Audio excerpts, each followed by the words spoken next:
is one of the founders and the main name in the field of artificial neural networks, as well as in the field of machine learning. His coming at MIT is also a bit of an event. For those of you who were at the talk at CSAIL yesterday, there was 500 plus people, and basically people couldn't get in. Today we're starting at 4 because I'm sure it's going to be a similar effect. There's also a panel discussion that Tommy is organizing at 6 with Jeff in this same room about path to intelligence. So I won't say much more because we all came to hear him. Just to say that the ransom of success might be what you see on his webpage, which says information for prospective student. I will not be taking any new graduate student, visiting student, summer student, or visitors, so please do not apply to work with me. Jeff?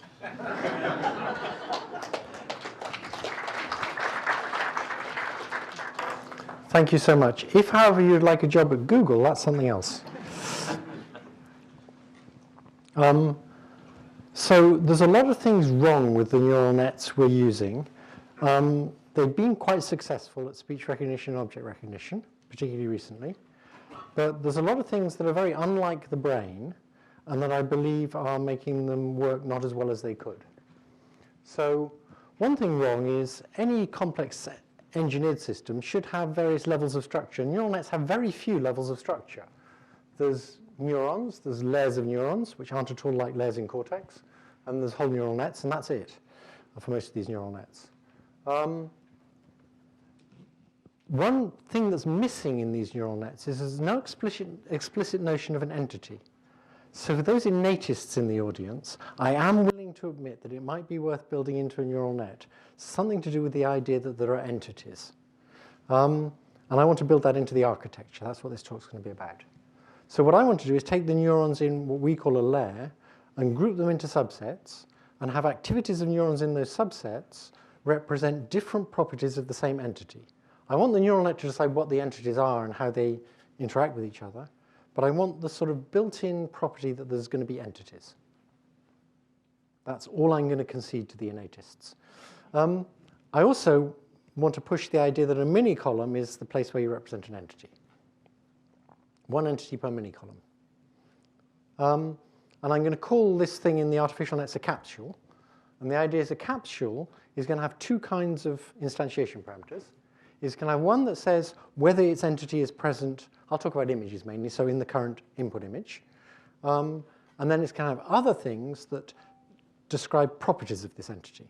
If the entity is not present, you can say all you like about the properties, it doesn't matter. But if the entity is present, then you want to know its properties.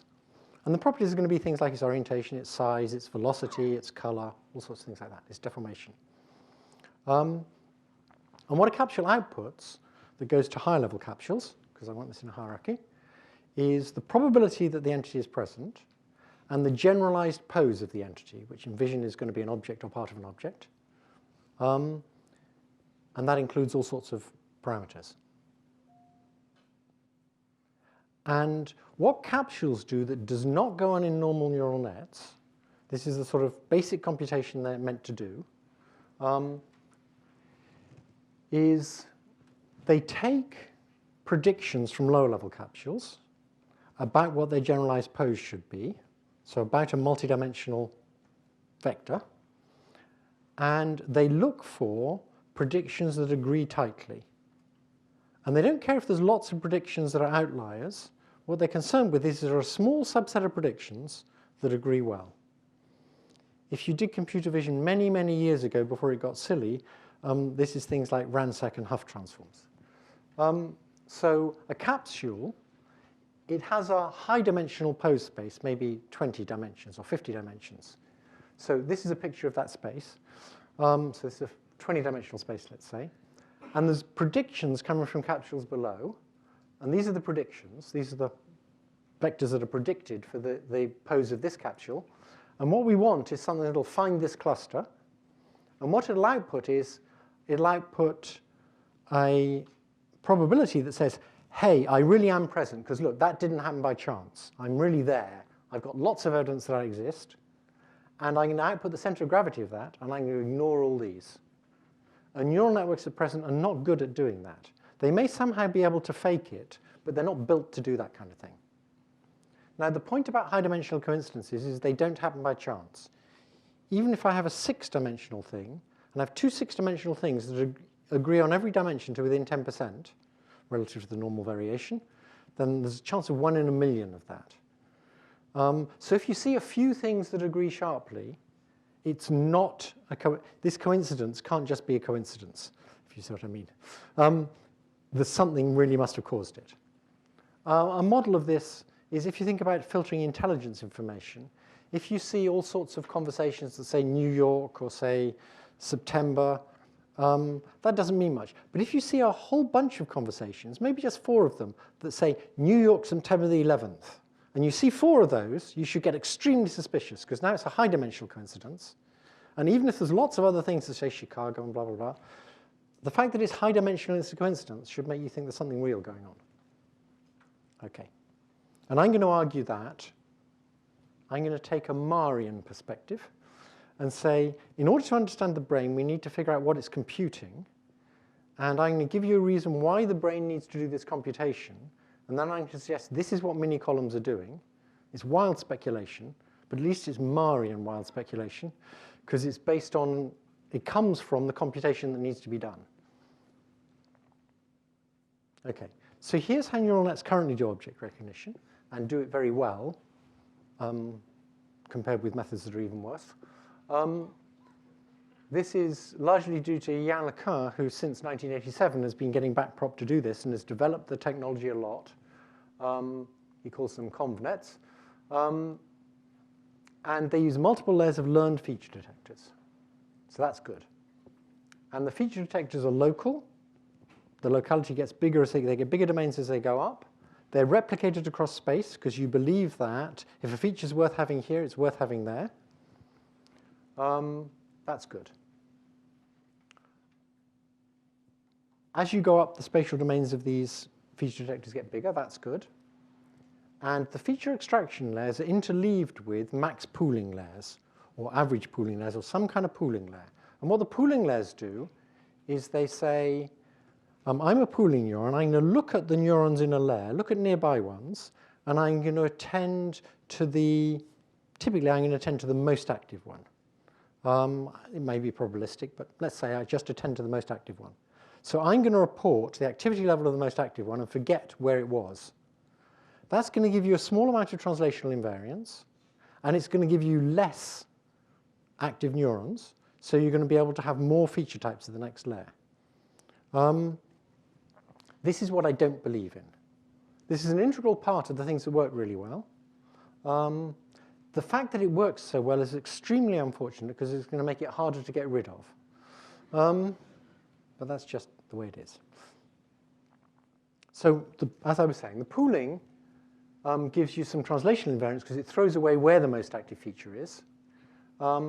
Actually, it doesn't have to lose positional information if you have lots of pools that overlap. But if you do that, you get less advantage from reducing the number of units. I'll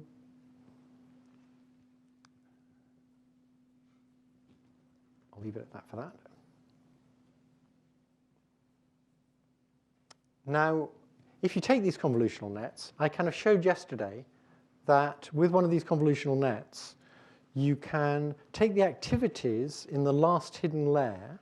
If it's been trained to recognize lots of different categories of object, you can now train it. So this is a repeat of what I said yesterday, just briefly.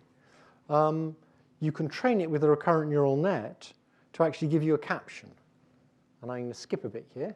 Well, I'll just show you what it does. So you show it this, and you ask it, what do you see?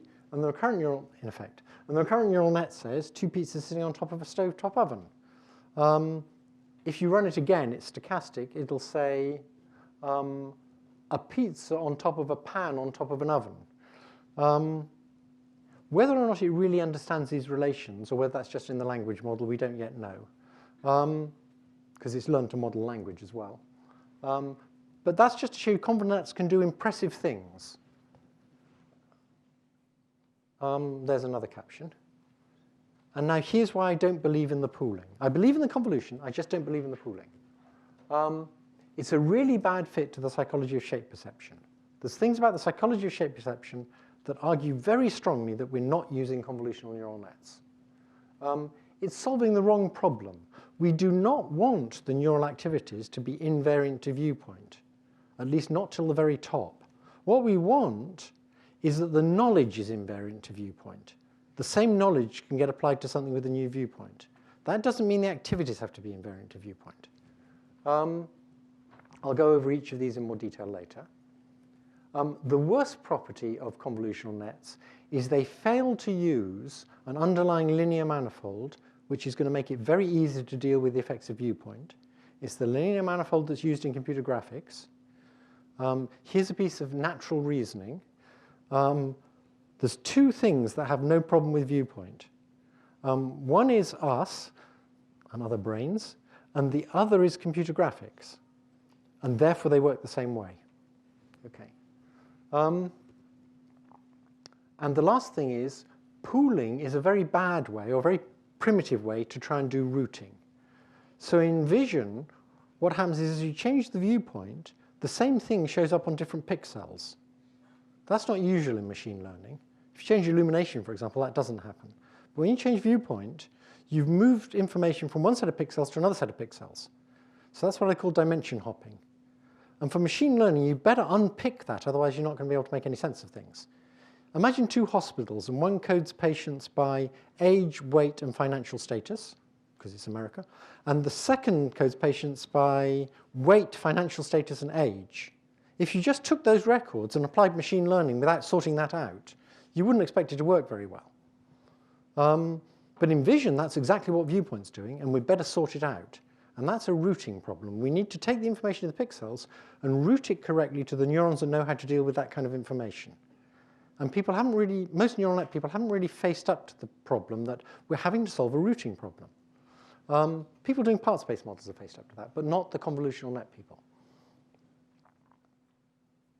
So I'm going to go over these four arguments now. The talk is mainly going to be about trying to convince you that convolutional nets are no good, even though they work very well. Or rather, the max pooling aspect of convolutional nets is no good. And I'm going to start by saying it's a bad fit to the psychology of shape perception. So when people do shape perception, they do it by imposing rectangular coordinate frames on things. And if you take the same object and you impose a different rectangular coordinate frame, you don't even realize it's the same object. That's how much effect it has. I can show you an object and show you exactly the same object again with exactly the same retinal image. And if you impose a different coordinate frame, you won't realize you've even seen it before. It's a huge effect, and convolutional nets just can't explain that. They can't explain how the same pixels can be processed completely differently depending on the coordinate frame, because they've got no notion of imposing a coordinate frame. Now, this isn't necessarily quite true. It may be that neural nets are so powerful that with these multiple layers, they kind of fake imposing coordinate frames, and we don't know whether that's true or not. But let's suppose it isn't. So I'm going to try and give you a demonstration that illustrates the power of coordinate frames. Here's something you wouldn't believe. I take a simple object like a tetrahedron. A tetrahedron is a pyramid with a triangular base. And I slice it with a plane. That's a flat thing. I slice it with a plane, so I get two pieces. And then I take an intelligent person, and I give them the two pieces, and I say, OK, make the tetrahedron. And I make sure they know what a tetrahedron is, and they can't do it. Now, that clearly means that, now, you don't believe that, presumably. It's just two pieces. Surely you can put them together to make a tetrahedron. Well, I've been doing an experiment today on MIT professors. I got one sample 30 years ago, and that was a professor called Carl Hewitt, who was very smart. I gave him the two pieces, and he looked at them for a long time. He didn't manipulate them. He looked at them for a long time. After 10 minutes, he wrote down a proof it was impossible. So his time to solve the puzzle is infinite. Okay. Today, I've been doing experiments on MIT professors, and the number of minutes they take to solve the problem is about the number of years they've been at MIT. Roughly speaking. It's definitely the length of time is very positively correlated with how long they've been at MIT.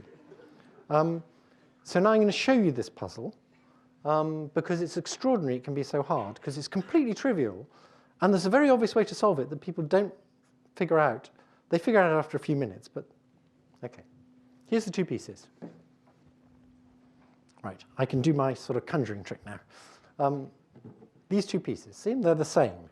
And here's what people do. They say, okay, tetrahedron, yeah, like, well, that's not a tetrahedron. Wait a minute. That's not a tetrahedron. And then they try sticking the ends together. And then they do this. And they really do this, and people have witnessed them doing this. They do that and say, well, that's not a tetrahedron. Well, what about that? That's not a tetrahedron. And after a few minutes, if they're young, they go, oh, right, that's a tetrahedron. So now, why is this puzzle almost impossible? Why is it so hard? Because it's a two-piece jigsaw puzzle. And they're MIT professors. And, oh, incidentally, I tried this on a Google vice president, just to reassure the MIT professors. I gave the two pieces to the Google vice president, and I said, it's a really hard task. Can you make a tetrahedron? And he said, yes. Honestly.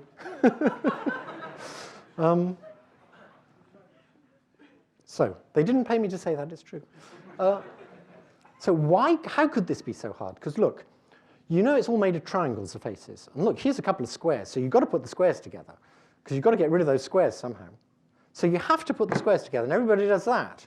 And when that doesn't work, they do that. And that doesn't work either. It doesn't work. And why don't they do that? Well, the answer is, when I show you this piece, there's a natural coordinate frame. And you can see the natural rectangular coordinate frame for this piece. It's got a long axis, and it's got an axis across and an axis up and down. And that coordinate frame does not line up at all with the natural coordinate frame you use for tetrahedron, unless you're over 15 and went to an American public school. If you're over 50 and went to an American public school, you would have got milk in tetrahedral cartons that were stacked, and they were stacked like, whoops, they were stacked like that. And you have a model that says it's a line there, a line here, join up all those lines, and a tetrahedron looks like that. And if you also have that model, which I'll call a quadrahedron because it's so different, then it's obvious that if you slice it here, you get a long, thin rectangle that way. If you slice it there, you get a long, thin rectangle that way. And some mathematician said if you slice it halfway, it better be in between. And so you better get a square somewhere. If you have that model, I'll call it the quadrahedron model, this puzzle is completely obvious. And a crystallographer will do that instantly. But a normal person just can't do this puzzle. And it's because the frame of reference they use for a tetrahedron doesn't line up with the frame of reference you naturally impose on one of these pieces. There's other subsidiary things, like the pieces have a different relationship to the whole. And you don't expect that. Because they're symmetrical, you expect to have a symmetric relationship to the whole. Anyway, that's it. That's the end of my evidence that convolutional nets are not psychologically correct. Yeah, that's sufficient to convince me. Show the puzzle. Irving Rock pointed out all this stuff a long time ago. If you show people a map like this and ask them what country it is, most people say, well, it's a little bit like Australia, but it's not Australia. But if you tell people, what country do you think Sarah Palin might think this is? People who are politically savvy, they say, this is Africa. Sarah Palin actually thought it was a country. And if you see the top here, then it's immediately obvious it's Africa. But if you impose the top wrong, you don't recognize it. And the very familiar example is a tilted square. If you see it as a tilted square and you see it as a diamond, it's two different internal objects. If you see it as a diamond, you're totally unaware of whether this is a right angle. I can make that be 85 degrees or 95 degrees or 90 degrees. None of them looks better than the other.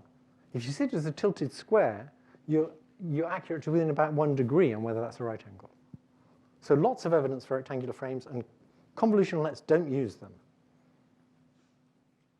One more bit of evidence. OK, so that tells me that people's visual systems are recognizing things by imposing rectangular coordinate frames, and probably a hierarchy of them.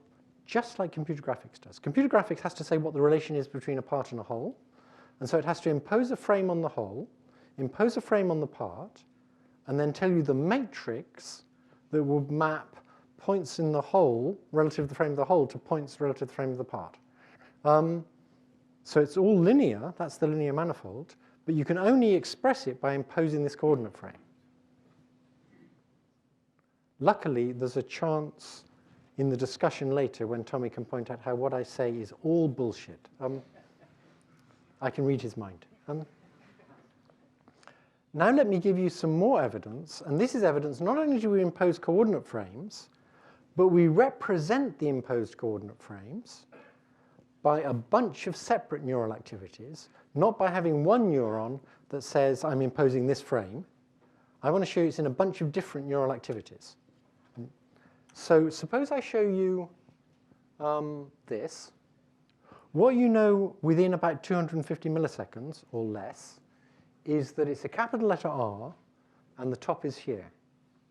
What you don't know is whether it's a correct R or a mirror image R. And to figure out that, what you do is you go chunk, chunk, chunk, chunk, chunk, chunk, chunk, chunk, chunk until it's upright. And then when it's upright, you say, it faces the wrong way. So it's a mirror image R. And why is that? A more impressive demonstration of that is if you go with a woman to a fancy shoe shop and you show her a shoe, she can tell you within about 250 milliseconds how much it costs, who made it, which other stores it's available in. This is a bit sexist, but there you go.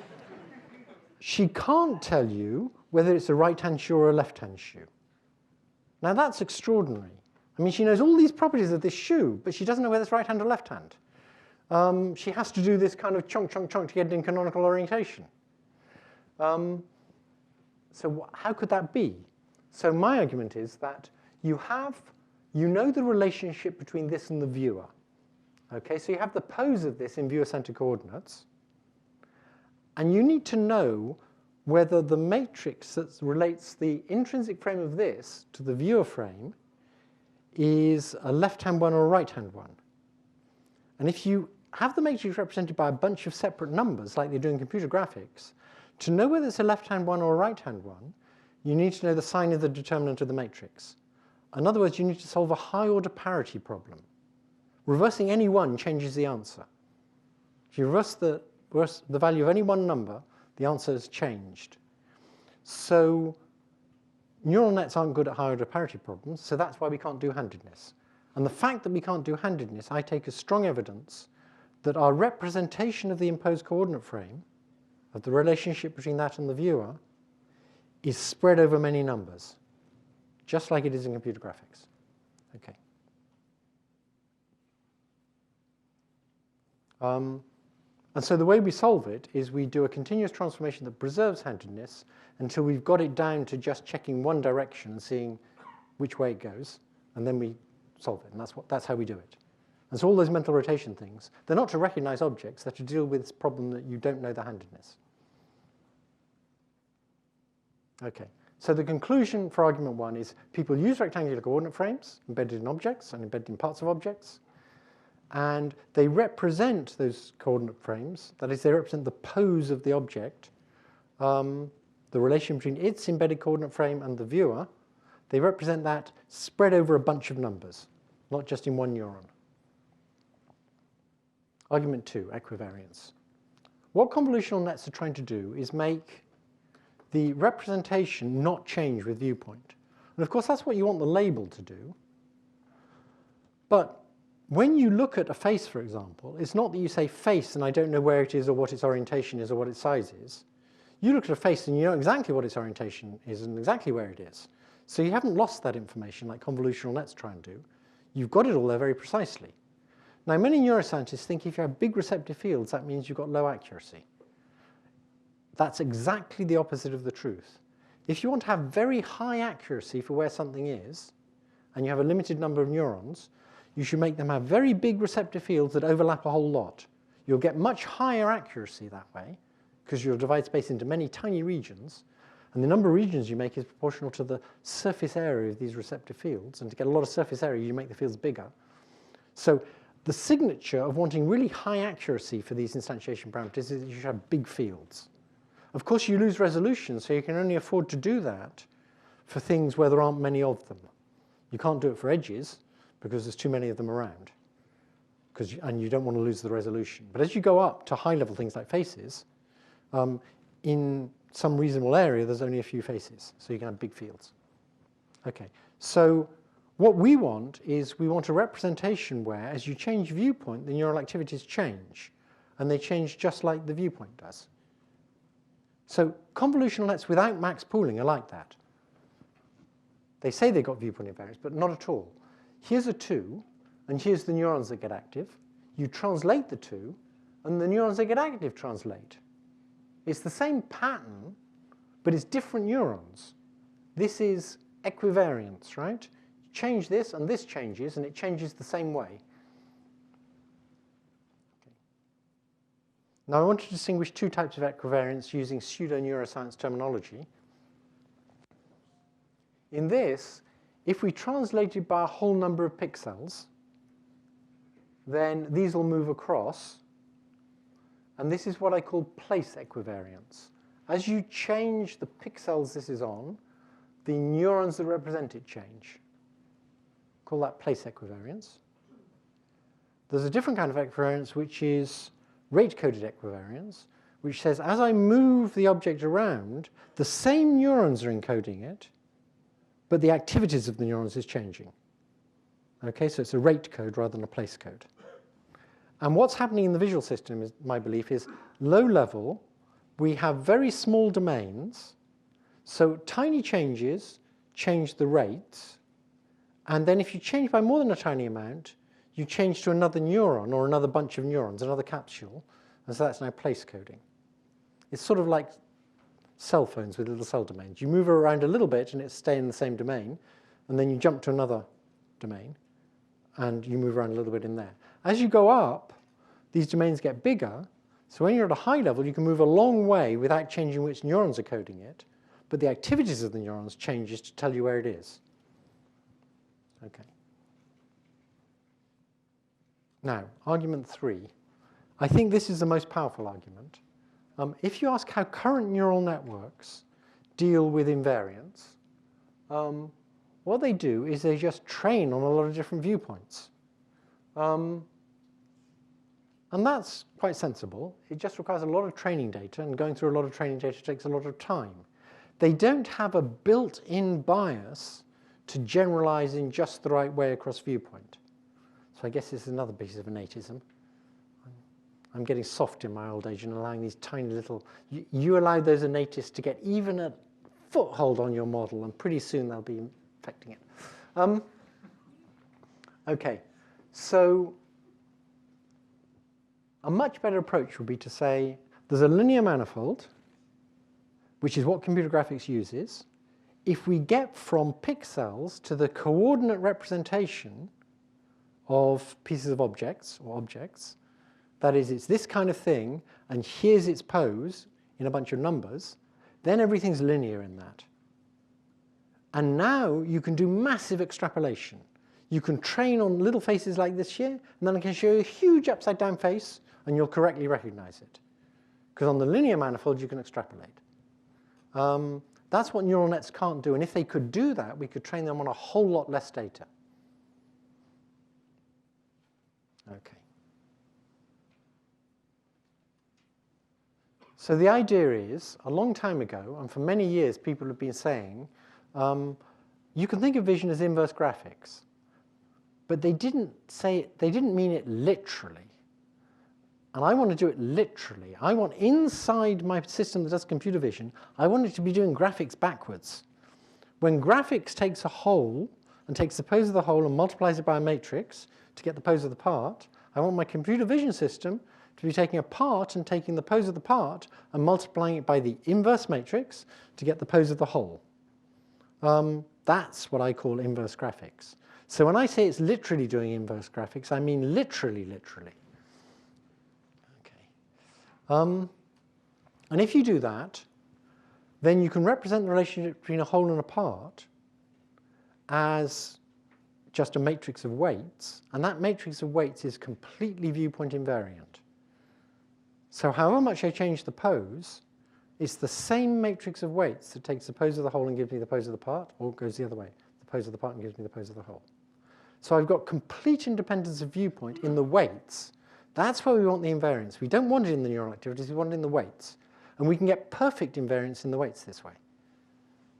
Now, this is messed up by the fact that if you have multiple instances of the same entity, you've got to have small domains, because you have to code multiple ones. And each of these capsules can only deal with one thing at a time.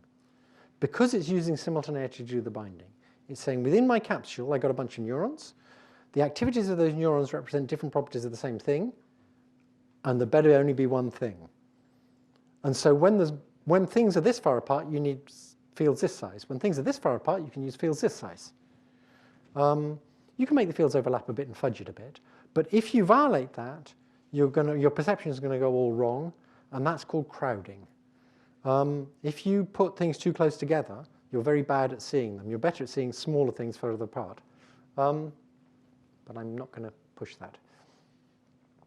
So, given this view of the world, here's how you ought to do shape recognition. And this is computer vision from the 1980s.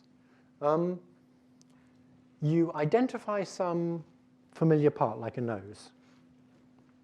And you have a logistic unit that says what's the probability that it's there. So this varies between 1 and 0. So it's true this is invariant, but just this little bit. This guy in here has the pose parameters of the nose. So if we just think geometrically, this will be, say, 6 numbers in here that tell you the pose of the nose relative to the viewer. You then have a matrix that operates on this pose and gives you a prediction, this thing here, for the pose of the face. Here you've got an identified mouth. You have the pose parameters. You operate on them with this completely viewpoint invariant matrix, and you get another prediction for the pose of the face. If those predictions are roughly the same, that's very good evidence that there's a face.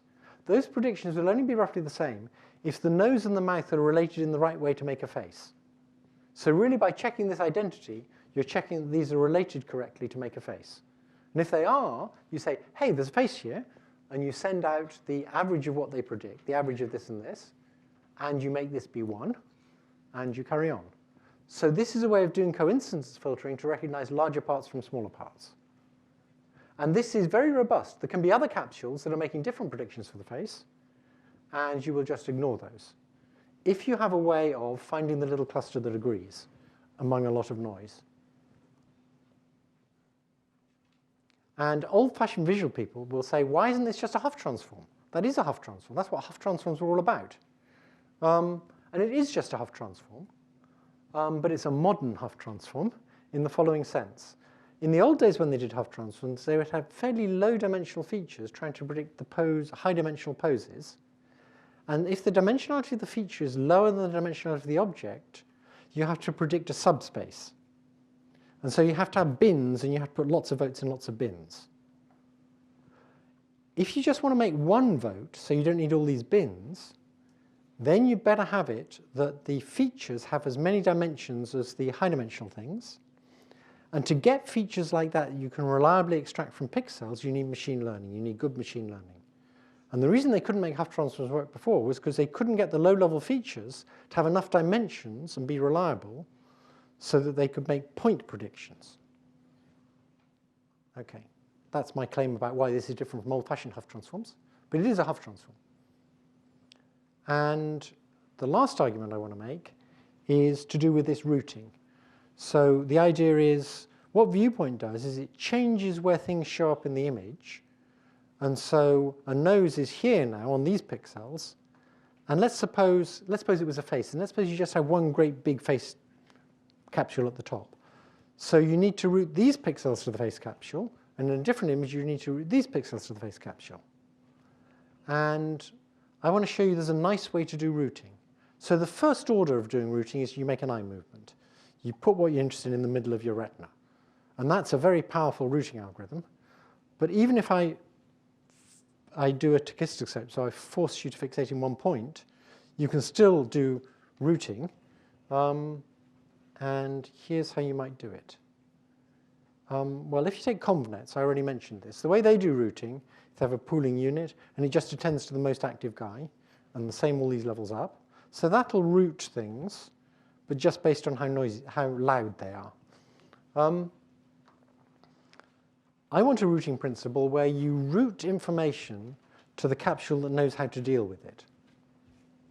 So the idea is that you assume that, we're going to assume the world's opaque, we're going to assume that it can be modeled by a parsed tree, so we're going to assume each part that we discover has one parent, that's the single parent constraint, or possibly no parents, but it doesn't have multiple parents.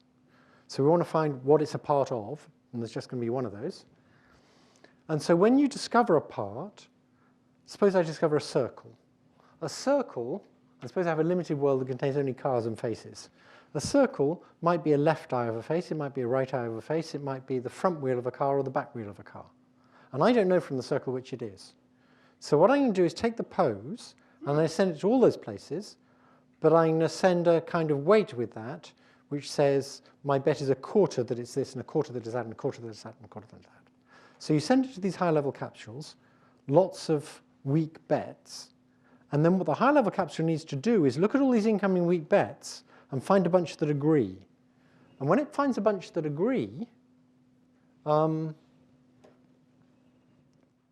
then, so the low-level capsule is sending its pose to several higher-level capsules, and initially it weights by the prior. So there's going to be a prior which, a circle might be part of a face, it might be part of a car, it's probably not part of a fridge, so you don't send it to the fridge, or you send it with very low weight to the fridge, and with higher weights to a face and a car.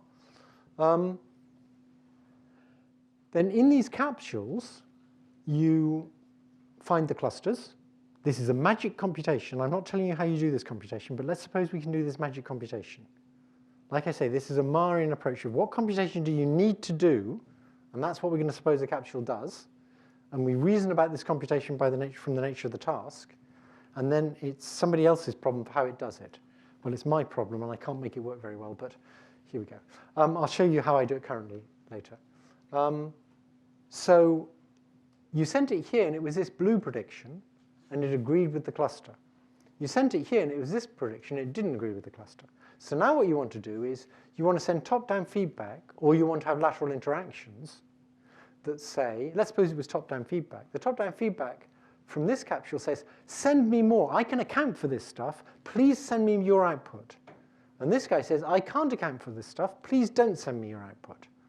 And a few iterations of that, and you'll be sending all of the output of this guy to here and sending none of it to there. And now you will have a parse tree. You will have established that this belongs to that. There's obviously competition, but yeah, I'm trying to get the basic ideas over here. So that's my proposal, either by lateral interaction between these two guys, saying that the weights on them must add up to 1, and this guy fits in nicely, so he'd like more weight, and this guy doesn't fit in nicely, so he'd like less weight, so give this guy more weight and this guy less weight. Or you could do that by top-down. But notice the top-down isn't going to be like loopy belief propagation. It's not going to say, I'm going to use this to revise my opinion about what's here. It's just going to use this for routing. It's going to say, OK, this capsule can account for me very nicely. I want the information from here routed to this capsule. So it's a routing by agreement algorithm. And it's using consistency to do the routing, as opposed to just saying, I'm going to ignore everybody but the loudest guy that I can see, which is what max pooling's doing. So now I'm going to show you two computer programs. Unfortunately, one of them was written by me, so it's not a very good program. It runs very slowly. But the idea is that if we could make this basic module that can check high-dimensional agreement and throw out outliers, then we could have a deep system. We've got a front-end problem, which is how do you get to the first things that have poses? That's what I call de-rendering the image. It's getting from pixel intensities, which are to do with light, to the poses, which are to do with geometry. And then the higher levels are all going to work the same way. They're going to put pieces together into larger and larger pieces. I'm going to have a not very deep system to begin with. But what we want to do is be able to use the power of stochastic gradient descent and lots of data to learn a parts-based hierarchy with no hand engineering other than what I said already, other than putting in this idea that there's going to be coincidence filtering and rerouting based on agreement. So here's my proof of concept. I'm going to take MNIST digits, and I'm going to have little patches. It's going to be convolutional in the following sense, that in the first stage, I'm going to take a patch. It's going to have some weights, connecting it to some hidden units. And that's the black patch. There's going to be a blue patch. It's going to have exactly the same weights, connecting it to 300 blue units. Okay, so the way I process a patch is completely the same wherever the patch is. That's convolutional. These are going to be nonlinear units, and what I'm going to ask these units to do is to give me the poses of, I actually use 7, but I've shown 3 here, the poses of 3 different types of capsule. So capsules that detect different kinds of entity. This might be vertical edges, horizontal edges, corners, or something like that. I'm not going to specify what these entities should be. I'm going to learn it all by gradient descent from the right answers. But the way the first stage of the system is going to work is it's going to convert some pixel intensities into some vectors of pose parameters, pose instantiation pose parameters. And these are going to be different pose parameters. They're going to be pose parameters of different kinds of things. In addition, it's going to say whether it thinks this thing is there or not. So that's going to be a logistic unit. And everything's going to be learned, but it's all going to be shared across the image by all these patches. And these are going to be linear units. Now, those things are going to be what I call the primary capsules. They're the first level of capsules. They're the first level at which you have explicit pose coordinates. And I'm going to have a very flat system to begin with. It's just got 2 levels. It goes from that first level to a second level. I've made deeper systems, but this is the easiest one to understand. In the second level, it has a bunch of capsules. There should be the same number of guys here as there are there. I was just lazy with the PowerPoint, okay? Sorry about that. I should have put more things in here. So you take a type A primary capsule that's looking at the black patch. You've extracted some numbers from it. You've learned to extract these numbers. We'll say how in a minute. And you apply a coordinate transform to that vector of pose parameters to make a prediction for the pose of the 0, if there's a 0 there. Also, from whether or not this is active, you make a prediction for whether the 0 is present. That's what I call a Picasso weight. So a Picasso weight says, let's look at the type of the capsule and predict whether this thing is present solely based on the type and ignoring all geometric constraints. So if you see an eye, there might be a face. And even if the eye's in completely the wrong place, if I put enough eyes and noses around, you'll see a face. Or you'll think there's sort of a face there, even if the geometry is all wrong, just because eyes go into faces. So this is the reason it says, because it's an eye, there might be a face.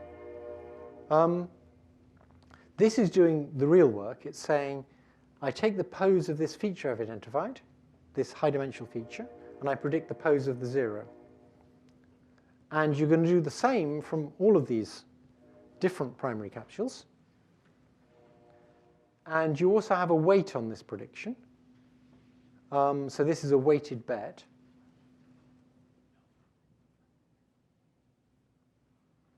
And now, for the same patch, for the same black patch in the original image, I'll have a type B capsule that is detecting a different kind of feature, and it's making predictions. It's predicting the pose of the 0 and the pose of the 1.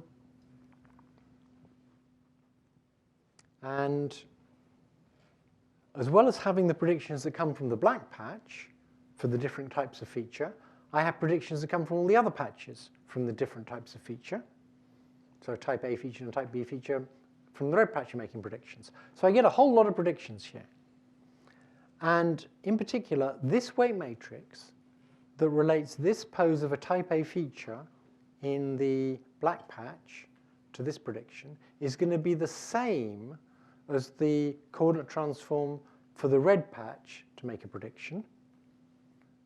And that's not quite right, so we have to fix that up, because the red patch is in a different place. And so it ought to predict a different pose. And so we have to fix up the translational bit.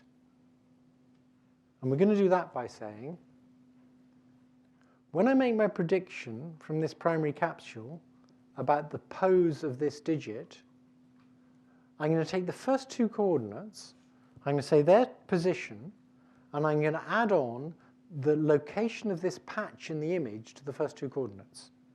I'm just going to add it to whatever this computes. And so that's the offset you get in the position due to the offset of the patch. Everything else about the patch is the same, but as you offset the patch, it should offset where you say the thing is. And that's implemented by this. It also means these first two coordinates are going to be interpretable. So that's the whole system.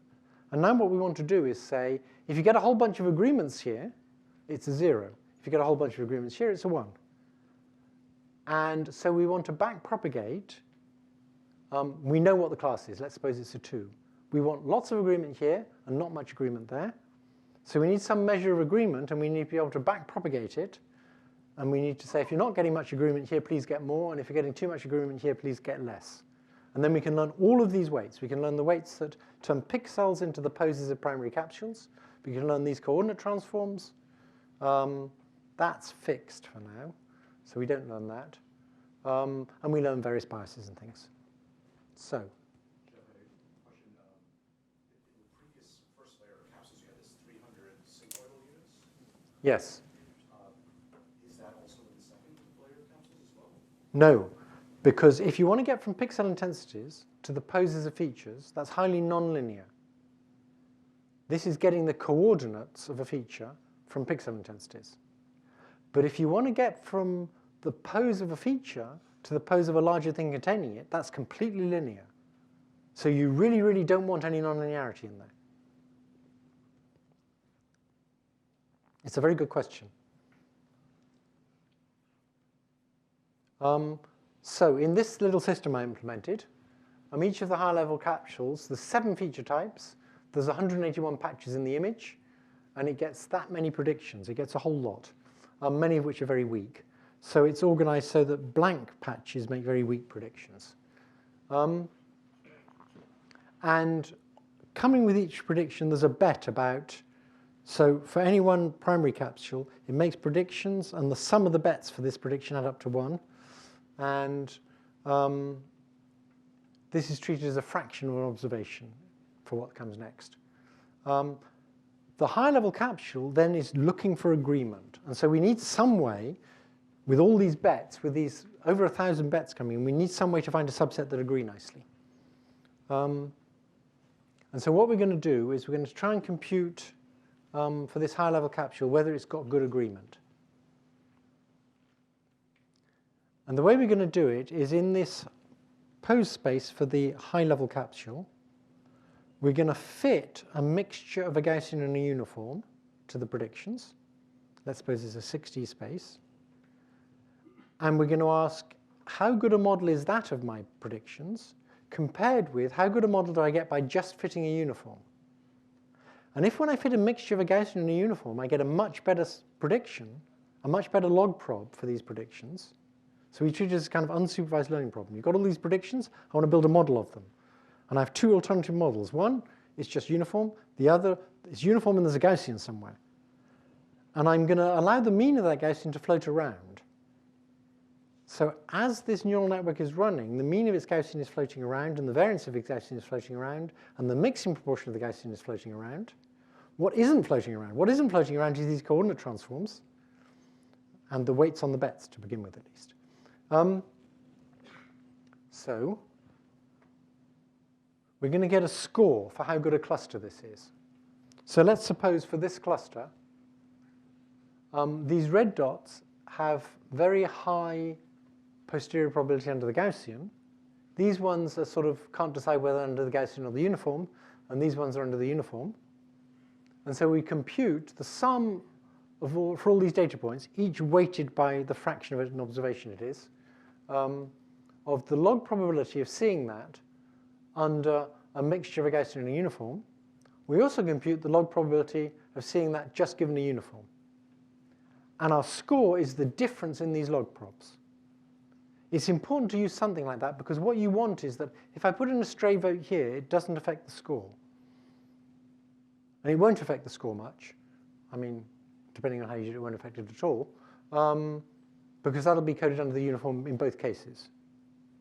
But if you find a cluster, this score will be big. And if it's a tight cluster, this score will be much better. So now let's look at what it does. So that's the score. You then take this score and you put it into a softmax to try and make a decision about what class it is. And so you treat this as the logit that goes into softmax. You scale it first because that's a sort of hack. So there's a hack scale here. If everything was probabilistically correct, you should need a scale of 1, but you don't. And you look at the decision you make. If it's the wrong decision, you say up the score for the right guy, down the score for the wrong guy, and you backpropagate derivatives of that score through the whole system. So there's an inner loop that involves doing EM, and it only takes about 4 iterations. So you found the cluster. Now, I don't believe that's how the brain does it. That's just how this model does it. I believe the brain has to have some other way of solving this computation. But for now, that's the best I've got. I do that computation, and now I just learn the whole system. And after I've learned it, if you showed a digit like this, and you look at the scores that you get and the clusters that you get for the various high-level capsules, I'm not showing you all of them. There's other ones over here. I'm just showing you the first 2 coordinates, because I know those are going to be to do with position. And so the 0, it gets lots of very weak bets. Those are coming from patches that don't have anything in them. The size of a circle here is the posterior for that thing being accounted for by the Gaussian.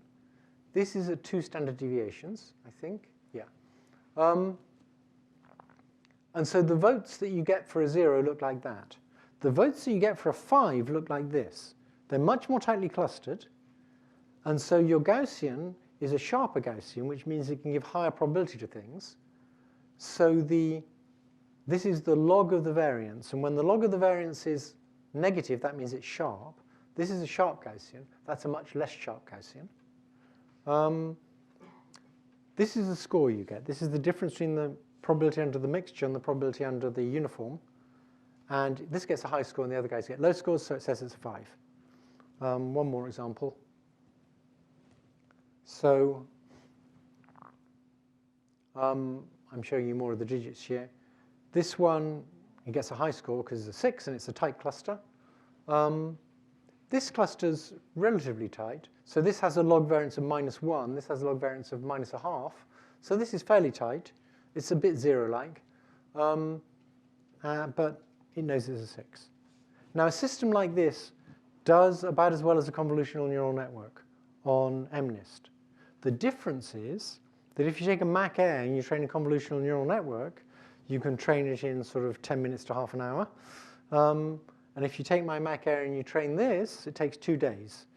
And that's because this inner loop of doing all this EM to get the scores and stuff is very slow compared with just matrix operations through the neural net. But if we could find a fast way of doing that stuff, then this would be fine. But it actually works. It manages to recognize digits by finding the agreement in the pose predictions. That's one demo. There's another demo that's a bit more convincing. So there's all sorts of things that need to be done to make this better. We need multiple simultaneous digits. I can get that working. That's fine.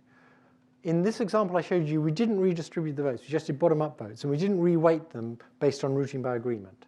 So I need to add, currently someone is adding routing by agreement to this, and it will work better. We didn't have deeper hierarchies. We didn't have real images. They're just MNIST. There's lots to be done. One thing we have done is tried to get the primary capsules not by back-propagating the errors you make in digit classification, but by doing unsupervised learning. You like to do unsupervised learning to get from pixels to entities that have poses. So that first stage, if you can do it with unsupervised learning, it's going to be much less. You're going to need much less labeled data, for example. So,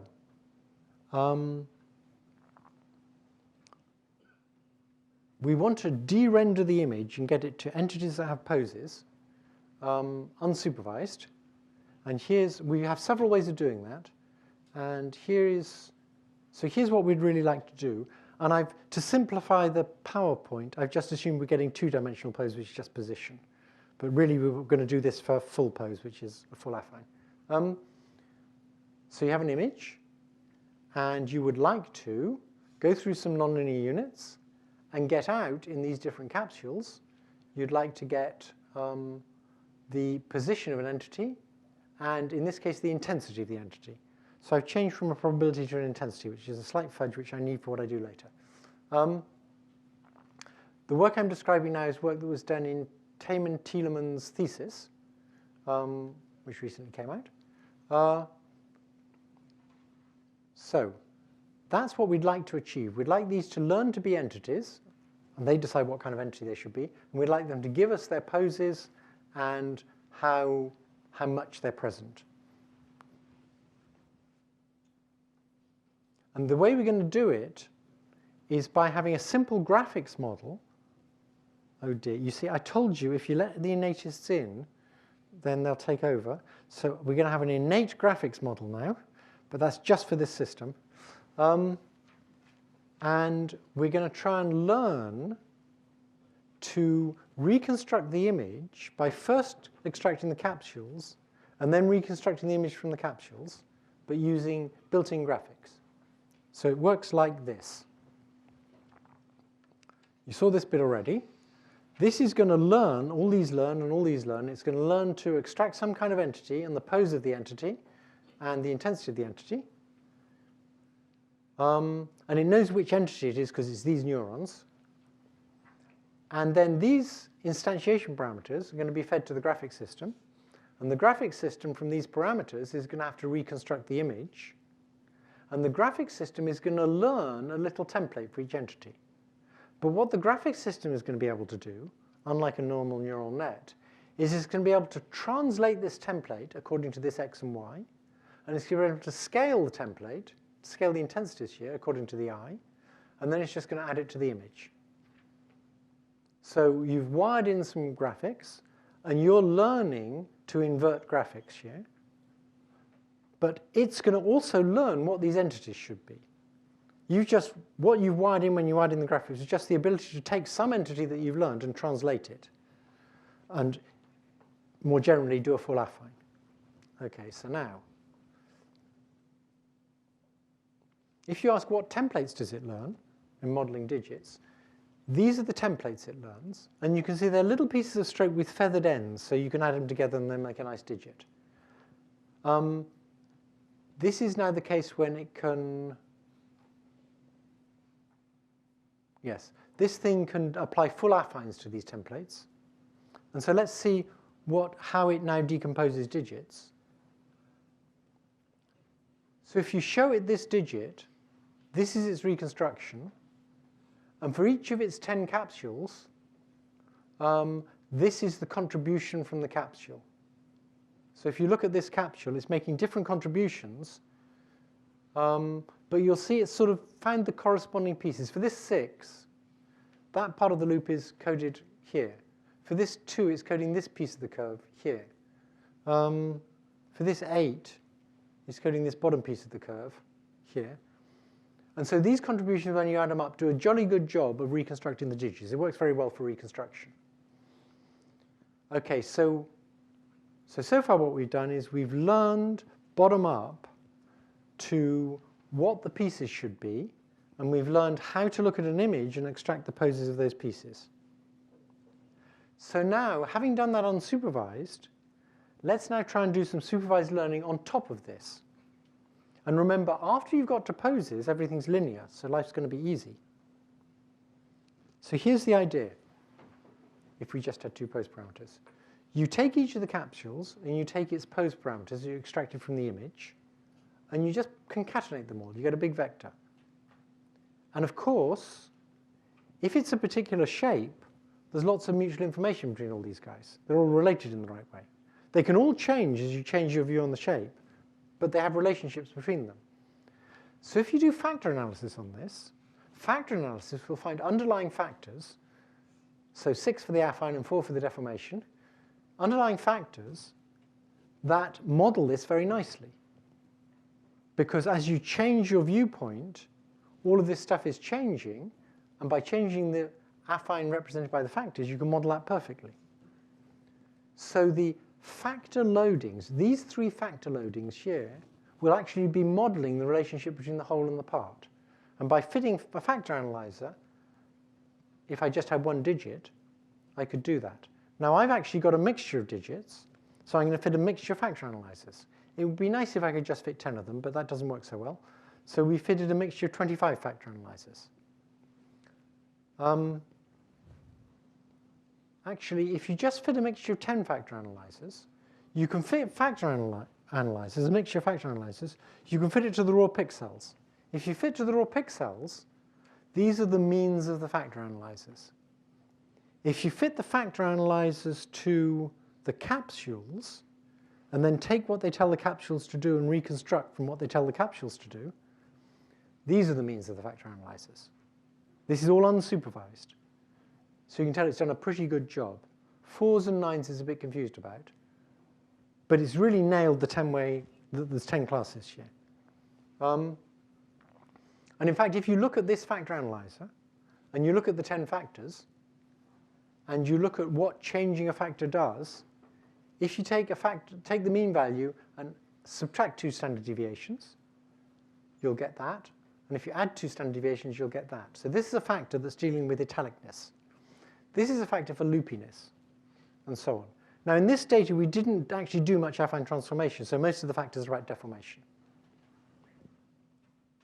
If you use 25 factors, oh, forget that one. If you want to recognize digits with very few labeled examples now, what you can do is, you can do standard backprop. Standard backprop on MNIST with 60,000 examples gets about 1.6% error. And with all sorts of tricks, you can get that down to about 1%.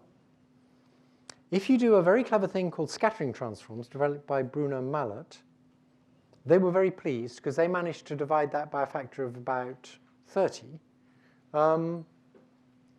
Actually, with 30,000, you get 1.7, so say 15. With 2,000 labeled examples, they can do just as well. So they're getting much more statistical efficiency. They can get this error rate with 2,000 examples.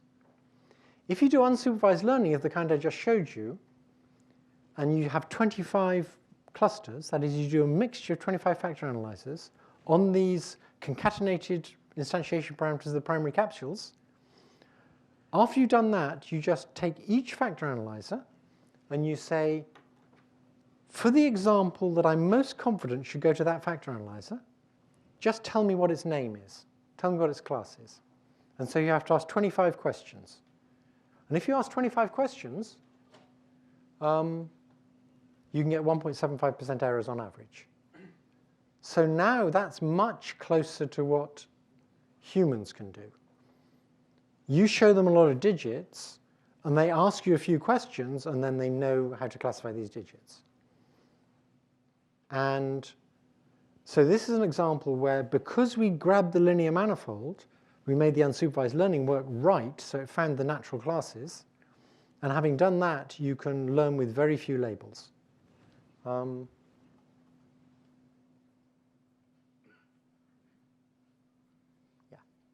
I just said all that. And that's the end. OK, I'm done.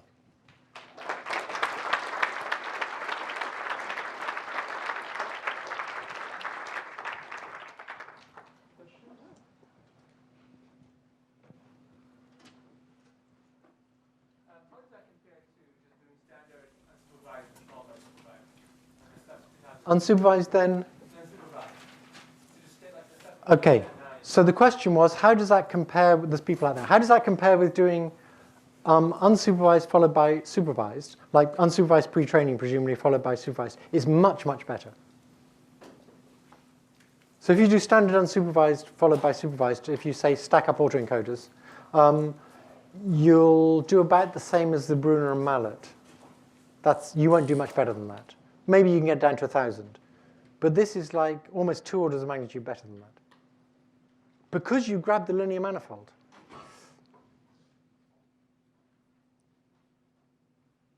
Yeah. Maybe another version of that question is, how would it compare with doing some kind of more generic mixture model, like mixture factor analyzers on pixels? You know, like I remember back in the day. Yeah. So I showed you. Model of MNIST, well, with like maybe about 10 mixture components per digit. So then you try to even let you learn about 100. It wasn't nearly as good as this.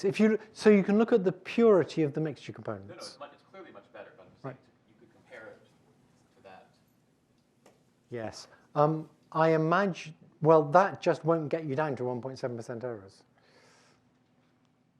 But if you were able to sort of label, like if you were able to fit a pretty good 100 component mixture model. Right. I think to get to 1.7% errors, you probably need to fix something like 1,000 components. I mean, I have to check up. I doubt you'd be able to do it with 100 components in there. I've tried those models. Yeah, right. I've tried lots of components, and with 100 components, I'd be very surprised if you could get down to 1.7%. If you look at the development of object perception, it seems like very young children can track something like proto-objects that aren't fully fleshed out, detailed shape representations, but they're maybe kind of fuzzy blocks that obey spatial-temporal continuity. I was wondering if you thought that that kind of representation would be useful for learning this mapping from pixel space to pose space to facilitate that as bootstrapping. Are you trying to get at the idea that actually their low resolution is helpful by suppressing details, and they just see the sort of essence of it at low resolution, and they can learn more easily? Yeah, well, it's not just low resolution, it's a dynamic aspect, but yeah, that's Possibly. I don't want to comment. I haven't thought about that issue, and I'd want to think about it before I said anything. I'm not disagreeing. It might be helpful, but I don't know.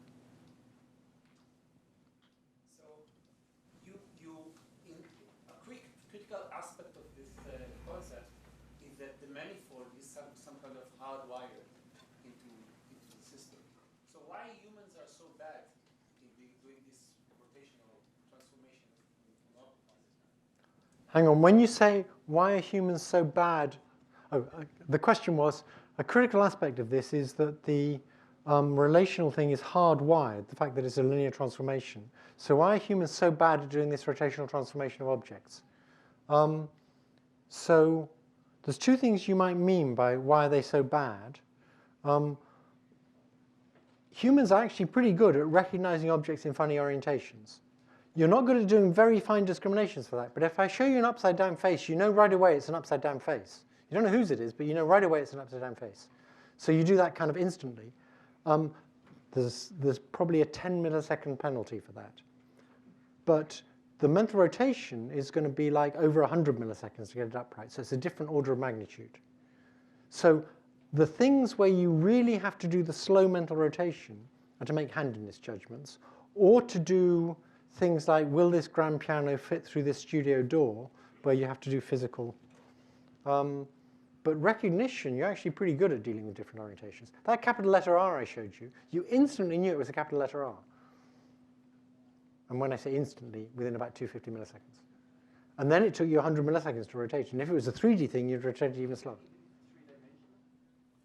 That was two-dimensional. In 3D, you do mental rotation too, but it's quite a lot slower. Yeah. So you mentioned that the existing algorithm can run in 10 minutes, and yours would require 2 days. For the learning. Yes, for the learning. What kind of heuristics or computational approximations could you make to bring that time down, if at all? I'm sure you can bring it down by a whole lot. You could start off by not programming it in MATLAB. Or even better, you could start off by not having me program it. That would give you about an order of magnitude. But the real essence of it is this thing that, what's different from normal neural nets here is that the core of it is something that looks for agreement between activity vectors. It's not looking for agreement between a weight vector and an activity vector. That's what a filter does. What we want is agreement between activity vectors, which is going after covariance structure. And that computation, to find these high-dimensional agreements among a whole bunch of random stuff, there must be ways to make that efficient. And I have some ideas about how to make it efficient, and I'll talk about those if they work. But that's